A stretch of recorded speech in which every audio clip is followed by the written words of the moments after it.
Welcome to the Week in Review. Well, come on now, let's get it right. I think you mean the year in review. That's right, because the school year is about to end and we're about to Yes. review the best moments of the year. So, to start off, the Penn got started this August with our normal production cycle of 2 production nights a week.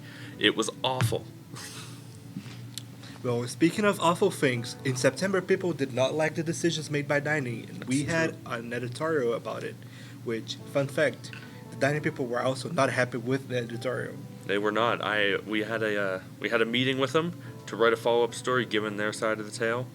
It was a messy situation, I'll tell you that much. Well, not as messy as the situation as the Penn got once we published the one Crimson hoax about Little Yachty and Nick Minaj coming to IUP. And some people actually believed in the story, and they were quite upset when they figured out that it wasn't real.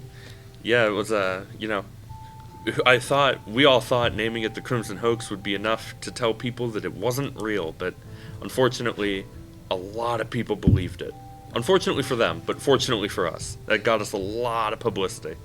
The month of November was also like following up at the streaks of bad hoaxes, well, good hoaxes that people fall for. Yes. Because we published a story about how IUP was canceling Thanksgiving break, and this time not the students, but parents got upset. Yep. And the university had to issue a statement clarifying that it was just a hoax. Yeah. You would think that putting like the story is fictional at the beginning of the story would solve the problem, but Yeah. I guess parents also don't know how to read. I guess not. Yeah, it was wild. People on the Facebook groups were going crazy about it. I mean, and they believed it. And I mean, I to this day, it still just baffles me that people believed it. Well, where do we go from there? Well, like Taylor Swift once said, back to December. That's right. We go back to December and talk about the great start the IUP swimming had, which, oddly enough, they were doing great and they continued to do great. And Driscoll never gave them the recognition they needed. Which is funny because he did recognize other sports teams, even though they ended up losing the season. Yeah, but I will say, to Driscoll's credit, it was a mistake that he himself corrected after the fact. Well, better late than never, just like the break. That's true. Yeah, the winter break for this year, and what a long overdue break. We all needed it.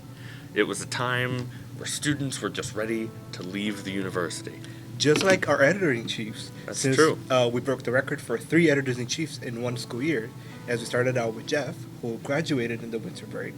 He did. And then we had Eve, which was editor-in-chief for a week, until she left. Yeah. And now we have you. Now we have which me. hopefully will stick by us. Yeah, I have no plans to leave, but who knows? But after that, where do we go from here? It's January, so we start off with the Great Flood. The Great Flood of the Penn. So, for those of you that don't know, the office experienced a great flood. A pipe burst in the ceiling, resulting in the office being filled with water. It was an awful time. Hurricane Indiana was not kind to the Penn. It was not. It was duff. It was bad. The Penn office was full of water. We couldn't do anything. I even lost my flip-flops. You did. And some say that the flip-flops are still under the carpet back there. Well, someone who won't be able to see the damages in the building is B. Simone. Who? You were there. You're right. B. Simone, who could forget? The static event that was so incredibly popular. People were social distancing so much at the event. I mean, it was crazy. Speaking of social distancing, it did happen just weeks before IUP lifted the mask mandate on a random afternoon on Wednesday. Yeah, IUP decided that, the middle of the week was when COVID-19 was going to stop happening. The mask mandate has ended, but the headaches remained for the rest of the month. That's right, because of the dinosaur that was found, which personally I think should have been named IUP-saurus, but they named after Kopchik. Yes, they did. The new dinosaur discovered, like you said, named after Dr. Kopchik. And I say headaches because it took us so long to produce a video to accompany the story about the dinosaur. Whether it was with overdubbing, or with subtitles, or with finding pictures to put in the different clips, it was a week of continued effort that ultimately produced a video that was very well made, but just reminded us of all the pain that it took us to get there. I guess that summarizes the whole 2021-22 year. It does. A lot of good work, but also a lot of pain to put out this good work. Yeah, it was a wild ride, but here we are at the end of the semester, at the end of the school year.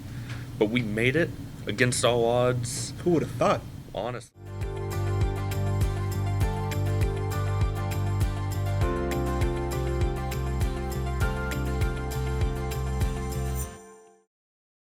that's all for us from this semester, from this year.